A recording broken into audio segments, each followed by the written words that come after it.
आज आम पाठ करवा षष्ठ श्रेणी साहित्य बईर पद्य कविता वर्षा। यही कवितार कवि हेउचंती जगन्नाथ दास।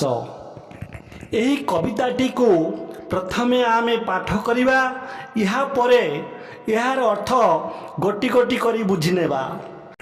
एमते ग्रीष्म काल गला, बरषा ऋतु प्रकाशिला, सकल ऋतुंकर सार शस्य संपद मंचपुर।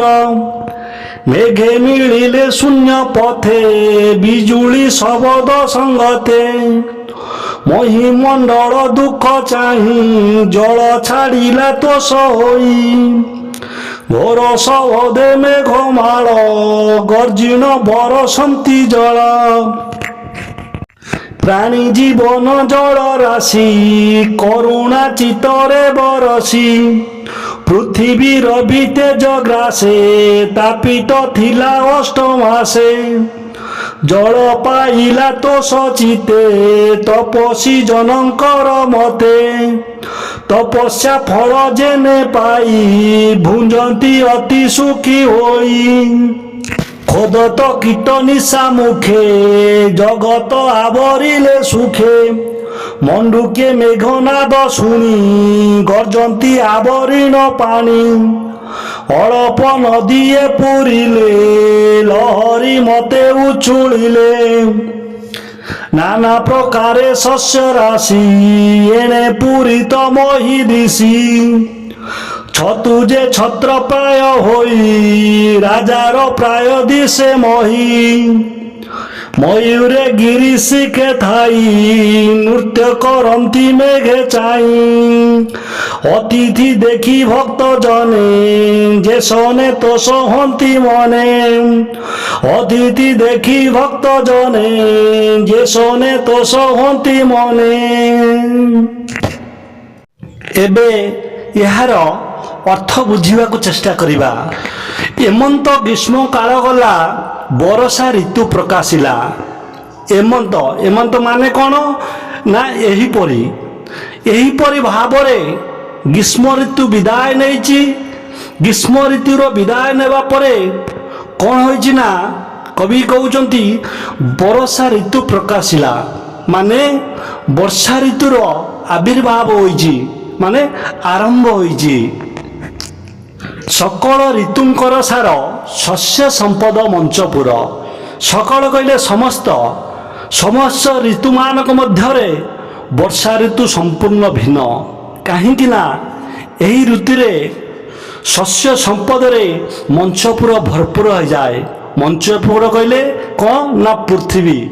पृथ्वी रे शस्य संपदरे वृक्ष लतारे संपूर्ण भरपूर हो जाए। मेघे मिलिले शून्य पथे, बिजुली शबद संगते।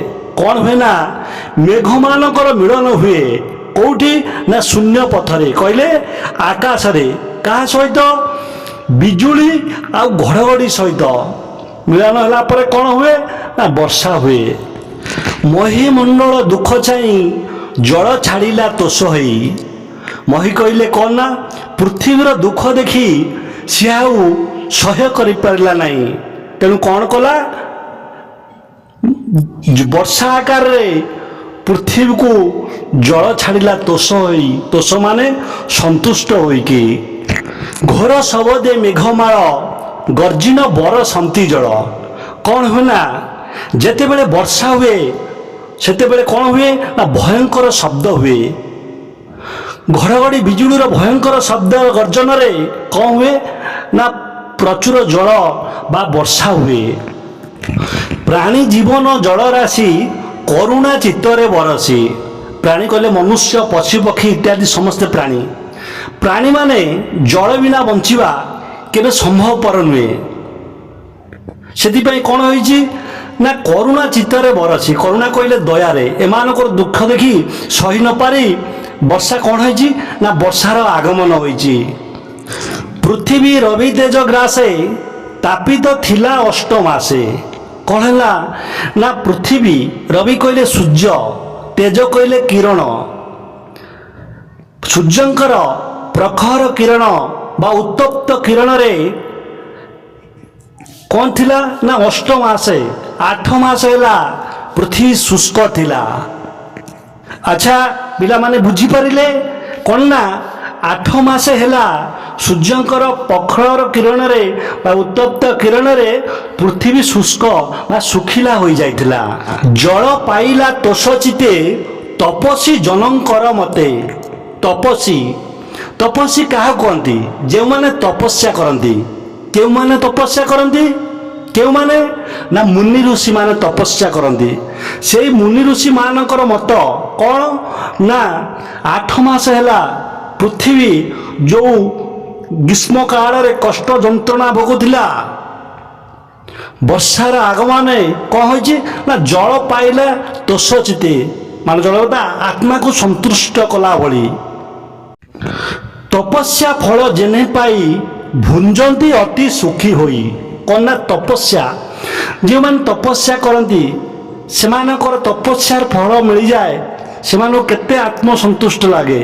सेमती जेतेबेले पृथ्वी एते दुख कष्ट भितरे तपस्या करुला जल पाई से जल बा वर्षा जिते मिलगला भुंजंती अति सुख होई। भुंजंती माने माने भोग करती समस्ते अति सुखरे ताको भोग कले। खदत कीट निशा मुखे जगत आवरिले सुखे। कौन ना खदत कहले कौन ना जुड़ी जुड़िया पोक। निशा कहले रात्रि कौन करे जुड़ी जुड़िया पोक ना वर्षा दिन अंधार रात्रि रे जुड़ी जुड़िया पोक सुखरे खुशी मनरे चतुर्दिग उड़ी बुले। मंडुके मेघनाद शुणी गर्जंती आवरण पानी। मंडुके कहले कौन ना बेंग।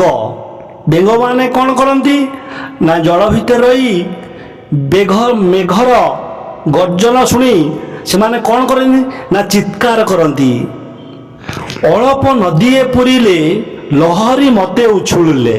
कौन ना नदी माने वर्षा जल परिपूर्ण हो उठिले।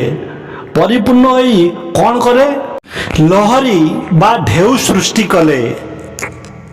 नाना प्रकार शस्य राशि एणे पूरित मही दिशी। नाना प्रकार माने विभिन्न प्रकार शस्य राशि।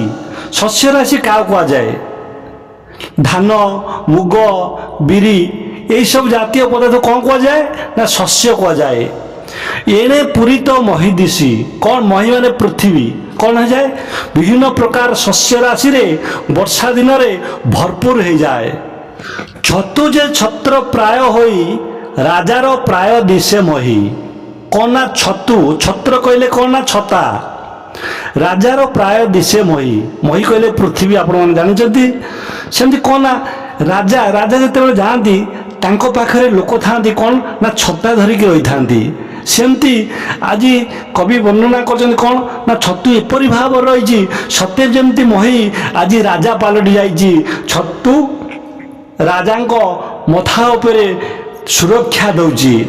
सतरे कवि जगन्नाथ दास यही दृश्य को भावना को नहीं कि अपूर्व वर्णना करचंती कि चमत्कार वाह। मयूरे गिरी शिखे थाई नृत्य करती मेघे चाई। मयूर गिरी कहले कौन ना पर्वत शिखे कहले शीर्षरे बा उपरे नृत्य कहले नाच करती। पिला माने मयूर नृत्य केवे देखिछ माने कला मेघ देखी मयूर कौन करे ना नाचे कौटी ना पहाड़ उपरे पर्वत उपरे रहीकि कला मेघ को देखी मयूर नाची उठे। अतिथि देखी भक्त जने जेसने तोष होती मने। कौन अतिथि कहले कौन ना बंधु। बंधु को तोष कहले कौन ना संतुष्ट। कौन है ना बंधु को देखिले आमे कौन करूँ आत्महरा उठू कमी ना खुशी रे विभोर हो जाओ। सेमती मयूर कौन करछि ना वर्षार आगमन रे नाची उठी आत्महरा केमिति ना खुशी रे ता पाद आ तले लगुनि। तेरे पिला माने एठी रहिबा पुणी आगामी अध्याय एक सुंदर विषय वस्तु नहीं आपण मानक सहित पुनर्बार साक्षात हेबो।